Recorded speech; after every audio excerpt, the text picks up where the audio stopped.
என்னோட பங்கு இருக்கு அப்படின்ற காமிக்கிற போராட்டத்துல நீங்க இருக்கீங்களா இல்ல வேண்டாம் அப்படிங்கிற மாதிரி விட்டீங்களா? தேவையே கிடையாது. அது ஒரே ஒரு விஷயம் தான். என்னைக்கும் ஒரு மனிதனுடைய வெற்றி தான் இருக்கு. அது 2 பேரா 3 பேரா ஒரு கூட்டு முயற்சி அப்படிங்கிறது இருக்கு. அதுல பங்கு இருக்கு. இப்ப என்னோட கார் டிரைவராக எனக்கு கூட வந்த பாலமுருகன். பாலமுருகன் மட்டும் இல்லைன்னா இந்த வீரப்பன் விவகாரங்கள்ல நான் பல விவகாரங்களை தோத்திருப்பேன். காரணம் பாலமுருகன் சொந்தமா பெரிதா யோசிக்க மாட்டார். ஆனா சொன்னதை சரியா செய்வார். அந்த அளவுக்கு எனக்கு நம்பிக்கைக்குரியவர். அந்த பாலமுருகன் தான் என்னுடைய பயணத்துல எனக்கு முழுக்க முழுக்க துணையானவர். அந்த பாலமுருகன் இப்ப இல்ல, அவர் இறந்துட்டாரு. அவருடைய பங்கு நம்ம குறிப்பிடத்தக்கது. அதே மாதிரி சுப்பு. சுப்புவும் வந்து சில வில்லங்கமான வேலையெல்லாம் பண்ணாலுமே ஓரளவுக்கு நம்ம சொல்றதை செஞ்சிருப்பாரு. இந்த 2 பேரும் எனக்கு ஓரளவுக்கு தான். இது எல்லாம் விட முக்கியமா எனக்கு டெக்னிக்கலா அந்தந்த நேரத்துல எனக்கு கூட இருந்து வேற ஒரு நிறுவனத்தில் இருந்தாலும் இன்னைக்கு வரைக்கும் எதை செய்தாலும் நான் சேகர்கிட்ட சொல்லாம செய்ய மாட்டேன். ஆத்தூர் தினகரன் நண்பர் சேகர், அவருடைய பங்களிப்பு எனக்கு மிக முக்கியமானது. இந்த மாதிரி பல்வேறு நண்பர்களுடைய பங்களிப்புகளோட தான் நான் இதை செஞ்சிருக்கேன். ஆனா இதுல ஒரே ஒரு விஷயம், மற்றவர்கள் பேசும்போது 2-3 நாள் கூட சொல்லணும்னு பாத்தீங்கன்னா, உங்களுடைய வாய்ஸ் அந்த வீடியோல கேக்குது. ஆமா. உங்களுடைய முகம் அதுல வர்றதை தடுத்துறாங்க. ஆமா. அதுதான் வாய்ஸ் கேக்குது. வாய்ஸ் கேக்குது. சிவசுப்ரமணியன் இருக்காரு. வாய்ஸ் கேக்குது. நீங்க கேக்குறதா தெரியுது. ஆனா அதை ஏன் தடுத்துட்டாங்க அப்படின்னாங்க. அதுக்கு பதில் அவரு தான் சொல்லணும். அவருக்கு அதுல விருப்பம் இல்லாமல் இருக்கலாம். ஏன்னா என்ன காரணமா இருக்கும்னு நினைக்கிறீங்க சார்? நக்கீரன் கோபாலன் அவர்கள் ஏன் உங்களை காமிக்க கூடாதுன்னு நினைக்கிறீங்க? அவர் மட்டும் இல்ல, பெரும்பாலும் எல்லோருக்கும் இருக்கக்கூடிய ஒரு குணம் என்னன்னா, ஒரு வெற்றிக்கு நான் மட்டுமே காரணமா இருக்கணும்னு நினைப்பாங்க. ஒரு குழுவா இருக்கக்கூடாதுன்னு நினைக்கிறாங்களோ? ஆமா, குழுவா இருக்கக்கூடாதுன்னு நினைப்பாங்க. ஒரு தனிநபரா இருக்கக்கூடாதுன்னு நினைப்பாங்க.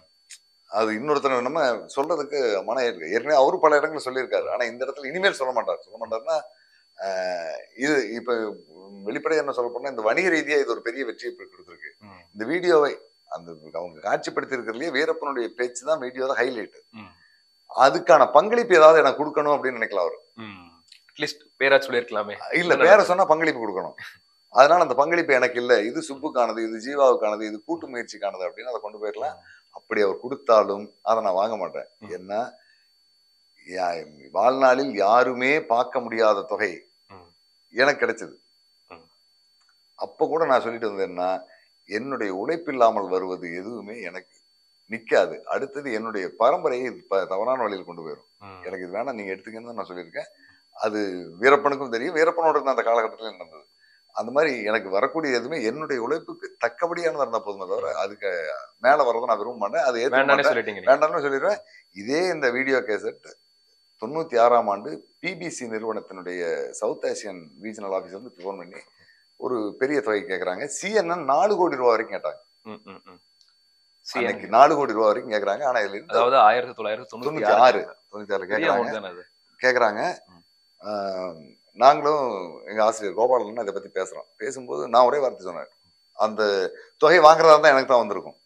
ஆனா அதுக்கப்புறமா இவர் டெக்னிக்கலா யோசிக்கிறாரு, அது வேற விஷயம். அவங்க 4 கோடி ரூபாய் கேட்கும்போது சொன்ன ஒரே விஷயம் தான், 10 நிமிடம் மட்டும் தான் அந்த வீடியோ இருந்து நாங்க ஒளிபரப்புவோம். சரி, மீதி நாங்க ஒளிபரப்ப மாட்டோம். 10 மினிட்ஸ் மட்டும் தான் அந்த ஃபுட்டேஜ்.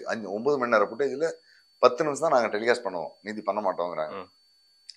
நான் வீரப்பங்கிட்ட சொல்லியிருந்த உத்தரவாதம் என்ன, நீங்க பேசுற அத்தனையும் தமிழ்நாட்டில் இருக்கிற எல்லா மக்களும் பார்ப்பாங்க.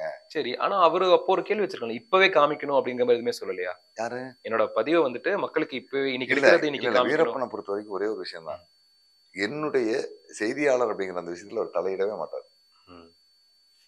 நான் பேசுறேன், நான் சொல்றேன், இதை எதை பக்குவமா கொண்டு போக முடியுமோ அதை கொண்டு போயிருமாரு. ஆனா ஒரே ஒரு விஷயம், எல்லாருக்கும் கொடுக்கணும் அப்படின்னு சொல்லுவார்.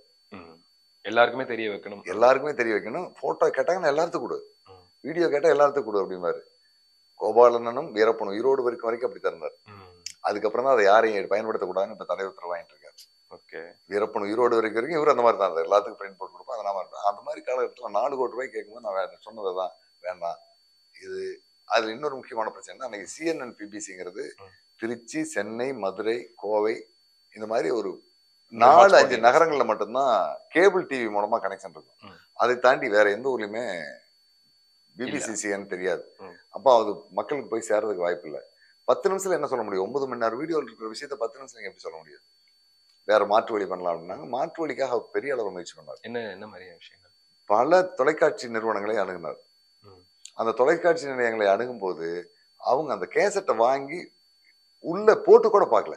சரி, வீரப்பன் சொன்னது என்னவா இருக்க போகுது? இப்ப வீரப்பட்ட பெருசா என்ன இருந்துற போகுது? ஒரு கிரிமினல் குற்றவாளி தானே. அப்ப இந்த தேர்தல் வேற அந்த சூடு டைம்ல போயிட்டு பிடிச்சிருச்சு. இருக்கு. தேர்தல் சூடு பிடிச்சிருச்சு. தேர்தல்ல ஆட்சி மாற்றி அமைக்கக்கூடிய அளவுக்கான வாய்ஸ் அதில் இருக்கிறது அவங்களுக்கு யாருக்கு தெரியல. பலரை தொடர்பெடுத்தார், பலரை போய் பார்த்தாரு, முடியல. அதுக்கு பிறகுதான் ஒரு முயற்சி எடுக்கிறாரு பிடி பெருமாள், நக்கீரனுடைய சட்ட ஆலோசகர். அவர்கிட்ட அந்த வீடியோனுடைய 1/2 மணி நேரம் வீடியோ மட்டும் தனியா காப்பி பண்ணி ஒரு பிரஸ் அதாவது அந்த 9 மணி நேரம் வீடியோவை 1/2 மணி நேரமா ஆக்கிட்டாங்க. 1/2 மணி நேரமா முக்கியமான பார்ட் மட்டும் சுருக்கி கட் பண்ணி சுருக்கி கொடுத்துருக்காங்க. அந்த 1/2 மணி நேரம் வீரப்பன் பேசியிருக்கிற அந்த பேச்சையும் ஆங்கிலத்துல மொழிமாற்றம் பண்ணி டெல்லியில ஒரு பிரஸ் மீட் வச்சு போட்டு காட்டுகின்றார். பெருமாள் சார் டெல்லிக்கு போனார். டெல்லியில போயிட்டு அங்க இருக்கிற ஒரு ஹோட்டல்ல மாலையில் ஒரு பத்திரிகையாளர்கள் சந்திப்பு நடத்திட்டு இந்த வீடியோ கேசட்டை போட்டு காட்டிட்டு வீரப்பனோட நம்ம எடுத்திருந்த புகைப்படங்கள் எல்லாம் கொடுத்துட்டு அந்த வீரப்பன் பேசியிருந்த பேச்சினுடைய ஆங்கில மொழியாகத்தையும் அவர்கிட்ட கொடுத்துட்டு வர்றாரு. கொடுத்துட்டு வந்தா எந்தெந்த டிவிகளுக்கெல்லாம் கோபாலனை போய் என்கிட்ட வீடியோ கேசட்டுக்கு போடுறீங்களான்னு கேட்ட நிறுவனங்கள் இவரை வந்து பார்க்க ஆரம்பிக்குது. அவங்களா வந்து அணுகுறாங்க. அப்பதான் அதாவது நம்ம ஊர்ல நம்ம கிட்ட இருக்கிற பொருளுடைய மதிப்பு தெரியாம இது டெல்லி போனதுக்கு அப்புறம் அங்கிருந்த பத்திரிகைகள் எழுதுன அடிப்படையில இவங்க எல்லாம் வர்றாங்க. அப்ப இங்க இருக்கிற சேனல்ஸ் எல்லாம் வந்துட்டு அதுல மறுக்கவே தவிர்க்கவே முடியாத ஒரு தொடர்பா கலைஞரே போன் பண்ணி கேட்கிறார். அவர் கேட்கிறாங்க. கேட்கும்போது இப்ப சன் டிவிக்கு அதை கொடுத்தாங்க. சன் டிவில இருந்து அதுக்கு பெருசா வெகுமதி எதுவும் வந்த மாதிரி தெரியல. அதுல இன்னொரு பெரிய சிக்கல், அதுலயும் ஒரு சிக்கல் இருக்கு. அது என்ன, சன் டிவியில இந்த வீரப்பன் பேட்டி ஒளிபரப்பாயிட்டு இருக்க அந்த நேரத்துல திரைப்பட நடிகை சுகன்யாவை பற்றி வீரப்பன் ஒரு கிண்டல் அடிச்சிருப்பாரு. அப்ப இருந்த ஒரு அமைச்சரோட இதுல தமிழ்நாட்டில் இருக்கிற அமைச்சர் ஒருத்தருக்கும் நடிகை சுகன்யாவுக்கும் ஒரு தொடர்பு இருக்கிற மாதிரி ஒரு கொச்சையான ஒரு வார்த்தையை அவர் பயன்படுத்தியிருப்பார். சரி. அதை எடுத்து சுகன்யா இழப்பீடு கேட்டு டிஃபர்மேஷன் கேஸ் போடுறாங்க. Sun TV, Nakkeeran Gopal, Veerappan. இந்த 1/2 மணி நேரத்துல அந்த ஒரு விஷயம் இருக்கு. இல்ல இது வந்து இந்த 4 மணி நேரம், அதாவது சன் டிவிக்கு வரும்போது 8 நாள் 1/2 மணி நேரம் ஒளிபரப்பாகுது இந்த வீடியோ. அதுல வந்து அந்த நடிகையை பற்றி ஒருத்தரை பற்றி ஒரு வார்த்தை இருக்கு. அதை எடுத்து அவங்க ஒரு வழக்கு போடுறாங்க. அதுக்கு அடிப்படையா வக்கீல் நோட்டீஸ் அனுப்புவாங்க இல்லையா? அந்த வக்கீல் நோட்டீஸ் அனுப்பும்போது இது நமக்கு ஒரு பிரச்சனையா வரும் அப்படிங்கிறதை அனுசரிச்சுட்டாங்க எங்க ஆசிரியர் அவர் புரிஞ்சுக்கிறாரு. அதுக்கு பிறகு அந்த வழக்கு ஒரு 16 ஆண்டுகள் நடந்து கடந்த 2015 அல்லது 16ல அந்த வழக்குல சன் டிவி 10 லட்சம் ரூபாய் சுகன்யாவுக்கு இழப்பீடு கொடுக்கணும்னு ஒரு தீர்ப்பு கொடுத்துறாங்க.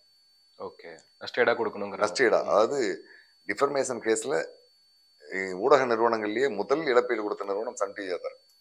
அதுல சிக்கிறது.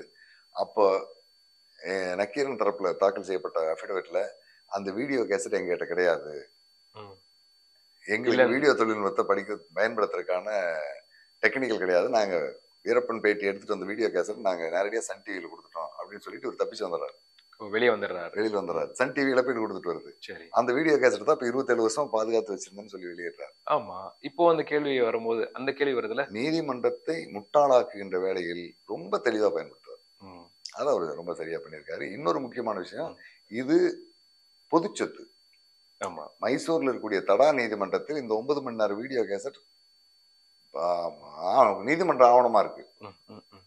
ஆனா இது எல்லாமே ஏமாத்தி தான் அவரு செஞ்சிட்டு இருக்காரு. அந்த மாதிரி வேலைகளை ரொம்ப பக்குவமா செய்வார். இன்னும் பல வழக்குகள் இருக்கு. இன்னும் சொல்ல போனோம்னா, ஒரு முறை இந்தியா டுடே, நான் நக்கீரன்ல வேலைக்கு சேர்றதுக்கு முந்தைய காலகட்டத்தில் நான் வீரப்பன் பற்றி எடுத்த பேட்டி இந்தியா டுடேல வருது. இந்தியா டுடேல அந்த பேட்டி போட்டோவோட வந்திருக்கும் போது இந்தியா டுடேவுக்கும் நக்கீரனுக்கும் ஒரு சண்டை நடக்குது. யார் முதலில் வெளியிட்டாங்க அப்படின்னு ஒரு சண்டை நடக்குது. அந்த சண்டை நடக்கும்போது இந்தியா டுடேனுடைய நிர்வாகிகள் எல்லாமே டெல்லியில இருந்து வருவாங்க. காலையில 10:30 மணிக்கு கோர்ட்டுக்கு வருவாங்க. 10:30 மணிக்கு கோர்ட்டுக்கு வர்றவங்கள சாயங்காலம் 4 மணி வரைக்கும் காக்க வைப்பேன். அப்ப ராஜமன்னார்னு ஒருத்தர் பார் அசோசியேஷன் தலைவராக இருந்தாரு, அவர் எனக்கு வேண்டப்பட்டவர், அவர்கிட்ட சொல்லிட்டுன்னா அவர் வழக்கு தள்ளி வச்சிருவாரு.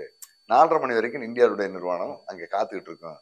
இப்படி அவங்க அலைஞ்சு கடைசியில காம்ப்ரமைஸ் ஆகி போயிட்டாங்க அப்படிங்கறது ஒரு நேர்காணலே சொல்லியிருப்பாரு. ஆமா, ஒரு பதிவும் பண்ணியிருக்காரு. இப்படி நீதிமன்றத்தை ரொம்ப டெக்னிக்கலா ஏமாத்துறதுல அவருக்கு நிகர் அவர் தான். அந்த மாதிரிதான் இந்த ஆவணத்தையும் ஒரு ஏமாற்று ஆவணமா தான் இதை பார்க்கணும். இதை அடுத்தடுத்த வழக்குகள்ல நான் சொல்ல வேண்டிய ஒரு சூழல் இருக்கு. அதை நம்ம கொண்டு போகணும்னு நினைச்சிட்டு இருக்கேன்.